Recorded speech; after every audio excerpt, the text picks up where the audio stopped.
வணக்கம் நேயர்களே, நான் உங்கள் பிரவீன் பிலிப். தமிழகத்துல நடக்கிற அரசியல் அணுகுமுறைகள், அடுத்தடுத்த நகர்வுகள் எது நோக்கி பயணிக்கிறது அப்படின்ற ஒரு கேள்வி எழுப்பியிருக்கிற இந்த நிலையில தாவேக ஆட்சி படத்தை அலங்கரித்து ஏறக்குறைய 2 மாதங்கள்ல கடந்திருக்கிற சூழல்ல எதிர்கட்சிகள் எந்த விதமான அணுகுமுறையை கையாண்டு வராங்க அப்படின்னு அரசியல் நோக்கர்களால் சமீப நாட்களா உற்று நோக்கப்படுகிறது. திமுக தலைவர் மு.க.ஸ்டாலின் லண்டன் பயணம் மேற்கொண்டிருந்தார். லண்டன் பயணத்துல பல்வேறு முக்கிய முடிவுகளும் கட்சியினுடைய அடுத்த கட்ட நகர்வுகள் குறித்து பல ஆலோசனைகளை கட்சியினுடைய மூத்த தலைவர்களிடம் சில ஆலோசனைகளை மேற்கொண்டிருக்கிறாரு அப்படின்னு சொல்லப்பட்டுச்சு. ஆனா லண்டன் பயணத்தை வெற்றிகரமா முடித்துவிட்டு சென்னை திரும்பிய போது வரவேற்புகள்லாம் விமான நிலையத்துல ஏகப்பட்ட அளவுல இருந்தது. ஆனா விமான நிலையத்துல காலை நேரத்துக்குள்ள வந்துருவாரு அப்படின்னு தொண்டர்கள்லாம் ஆர்வத்தோட மேளதாளம் முழங்க விமான நிலையத்துல காத்திருந்த நிலையில அந்த விமானம் வரவேண்டிய பயணம் ரத்து செய்யப்பட்டது. இரவு நேரத்துல வந்து சேர்ந்தாரு அப்படின்னு சொன்னாங்க. அப்பயும் சென்னை விமான நிலையத்துல திமுக தொண்டர்கள் புடைசூட நின்று திமுக தலைவரை வரவேற்ற அந்த காட்சிகள் கண்கொள்ளா காட்சிகளா இருந்தது. சரிங்க, இது ஒரு புறம் இருக்கிற நிலையில திமுகவுடைய அடுத்த கட்ட நகர்வு எதை நோக்கி பயணிக்க போகுது அப்படின்ற ஒரு கேள்வி இருக்கிறது. இந்த மழைக்கால கூட்டத்தொடர்ல திமுகவுடைய நாடாளுமன்ற உறுப்பினருடைய நடவடிக்கை எப்படி இருக்க போகுது? மத்தியில் இருக்கக்கூடிய அரசுக்கு எந்த மாதிரியான சட்ட மசோதாக்களை கொண்டு வரும்போது தன்னுடைய எதிர்ப்பு நிலையை பதிவு செய்யணும், எந்த நிலையில தன்னுடைய ஆதரவை பதிவு செய்யணும் அப்படின்ற நிலையில சில ஆலோசனைகளை மேற்கொண்டிருக்கிறது திமுக தலைமை. குறிப்பா லண்டன் பயணத்துல மு.க.ஸ்டாலின் இருந்தபோது வீடியோ கான்பரன்சிங் மூலமா தன்னுடைய நாடாளுமன்ற உறுப்பினர்களுக்கு சில ஆலோசனைகளை மு.க.ஸ்டாலின் தந்தாரு. அதுல சில முக்கியமான சில விஷயங்களை பதிவு செய்திருக்காரு.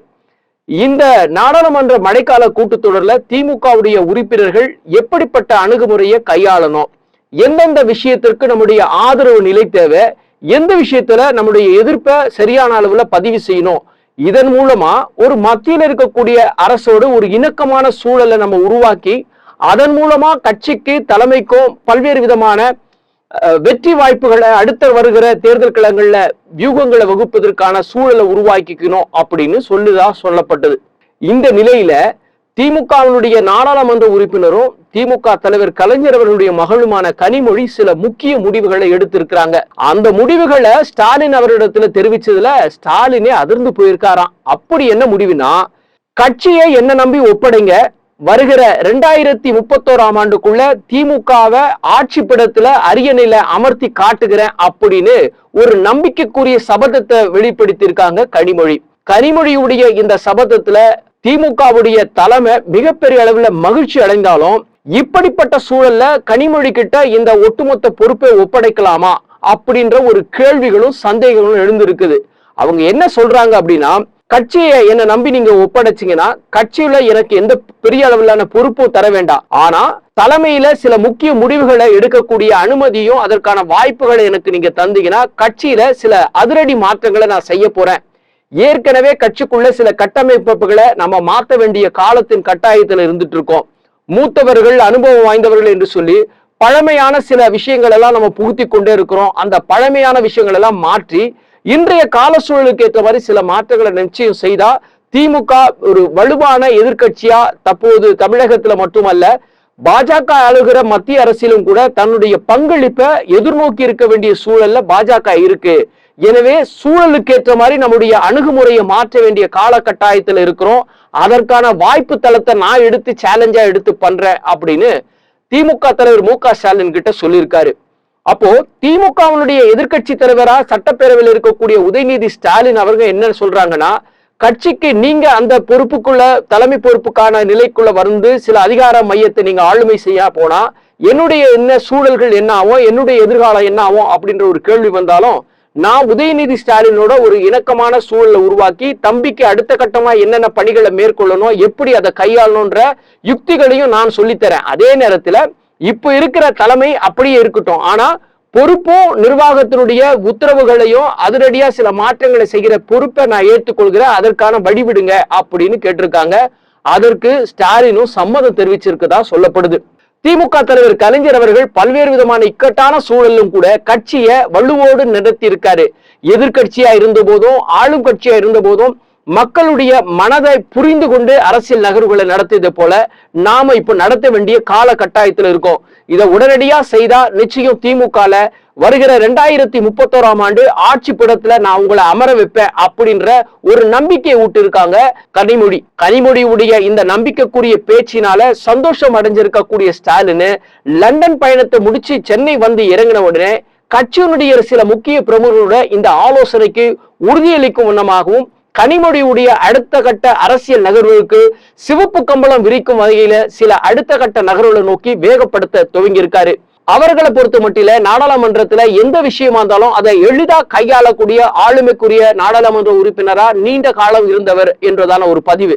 இன்னொன்னு, கூட்டணி அணுகுமுறைகள்ல சில அசைவுகள்ல அடுத்தடுத்த நகர்வுகளை நோக்கி பயணிக்கும் போது எந்த நேரத்துல எந்த முடிவு எடுக்கலாம் அப்படின்றதுல உறுதியா முடிவு எடுப்பதுல கனிமொழிக்கு ஒரு பெரிய ஆளுமை இருக்கிறது. அதையும் மறக்க முடியாது. இதையெல்லாம் கேட்ட ஸ்டாலின் மகிழ்ச்சி அடைந்திருக்கிற இந்த நிலையில கனிமொழியுடைய இந்த வெளிப்படையான தானமாக முன்வந்து கட்சியை தூக்கி நிறுத்த வேண்டும் என்ற அந்த முனைப்புகளுக்கு அவர் சார்ந்திருக்கக்கூடிய பலரும் மகிழ்ச்சியோடு வரவேற்கிறாங்க. ஒருபுறம் குடும்பத்திற்குள்ள சில யோசனைகளை வச்சிருக்காங்க. கனிமொழிக்கு தலைமை பொறுப்பை கொடுத்தோ அல்லது கட்சியினுடைய எல்லா நிர்வாகத்தையும் முடிவெடுக்கக்கூடிய அதிகாரம் வந்துருச்சுன்னா தன்னுடைய அடுத்த வாரிசு என்று ஸ்டாலினுடைய மகனா இருக்கக்கூடிய உதயநிதியுடைய நிலை என்ன ஆயிடும்?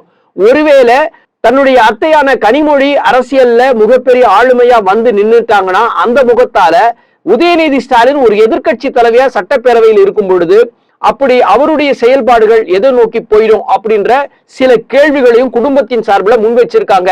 ஏன்னா தன்னுடைய மகனாச்சே, அவங்களுக்கான வாய்ப்பு போயிட்டா தன்னுடைய குடும்பத்திற்கான சில விஷயங்கள்ல சரிவு ஏற்பட்டு விடுமா, அல்லது திமுகக்குள்ள இரண்டு பிளவு என்று எதிர்கட்சிகளோ அல்ல மாற்று கட்சிகளோ சில விமர்சனங்களை வச்சிருக்கிறதுக்கான சூழலை உருவாக்கிடுமா, அப்படியும் சில விஷயங்கள் எல்லாம் பேசியிருக்காங்க. அதெல்லாம் இருக்காதுங்க. நான் தலைமை பொறுப்புக்கெல்லாம் வரேன்னு சொல்லல, ஆனா கட்சியுடைய முக்கியமான முடிவுகளை எடுக்கக்கூடிய அதிகாரத்தை மட்டும் என்கிட்ட கொடுங்க, நிச்சயம் அதன் மூலமா சில மாற்றங்களை செய்து தர அப்படின்னு கனிமொழி உத்தரவாதத்தோடு மட்டுமல்லாம ஒரு சபதமா ஏற்று இந்த களப்பணியை துவங்குவதற்கு வந்திருக்காங்க அப்படின்னு சொல்றாங்க. ஏன்னா இப்ப இருக்கக்கூடிய மழைக்கால கூட்டத்தொடர்ல நிச்சயமா மத்திய அரசு தன்னுடைய உதவிகளை திமுகவினுடைய 22 எம்எல்ஏக்கள் உதவியை கேட்பதற்கான சூழல் நிறைய இருக்கு. சில முக்கியமான மசோதாக்களை அவங்க நிறைவேற்றும் அப்படின்னு நினைக்கும் பட்சத்துல நம்ம ஒரு மறைமுக ஆதரவை அவர்களுக்கு தெரிவிச்சா அதன் மூலம் நமக்கு ஒரு கூடுதலான வலிமைக்கு சாத்தியக்கூறுகள் அமையும். அது மட்டும் இல்லாம கலைஞருடைய காலத்துல எப்படி வாஜ்பாய் அவர்கள் பிரதமரா இருந்தபோது அந்த கூட்டணியில நம்முடைய எண்ணிக்கைக்குரிய நாடாளுமன்ற உறுப்பினர்களை மத்திய அமைச்சரவையில இடம்பெற வச்சு முக்கியமான சில போர்ட்போலியோக்களை நம்ம வாங்கணுமோ, அதே போல எதிர்வரும் காலங்களிலும் திமுகவும் தன்னுடைய அணுகுமுறையை மாற்றிக்கொள்ளக்கூடிய ஒரு சூழலை உருவாக்கிச்சுன்னா அதன் மூலம் கட்சிக்கு வலிமை சேர்ப்பது மட்டுமல்ல, தமிழகத்துல நம்முடைய நாடாளுமன்ற உறுப்பினர்கள் அமைச்சரவையில இடம்பெறுவதற்கான சூழல்களை மத்தியில ஏற்படுவதற்கான வாய்ப்புகளை ஏற்படுத்திக்கலாம். அப்படி நம்ம வெட்ட வெளிச்சமா பாஜகவுக்கு ஆதரவு அப்படின்ற நிலை இல்லாம தேவைப்படும் நேரத்துல தேவைப்படும் அளவுக்கு கொடுத்து கொள்ளலாம். ஏன்னா நம்ம கிட்ட வலிமையான நாடாளுமன்ற உறுப்பினர்கள் இருக்கிறாங்க அப்படின்றத கனிமொழி மிக தெளிவா திட்டமிடலோட ஸ்டாலினிடம் பேசியிருக்காங்க. தற்போது கனிமொழி அவங்க பொறுப்புக்கு வந்தா சில மாற்றங்கள் இருக்கும் அப்படின்னு காத்திருக்கிறாங்க.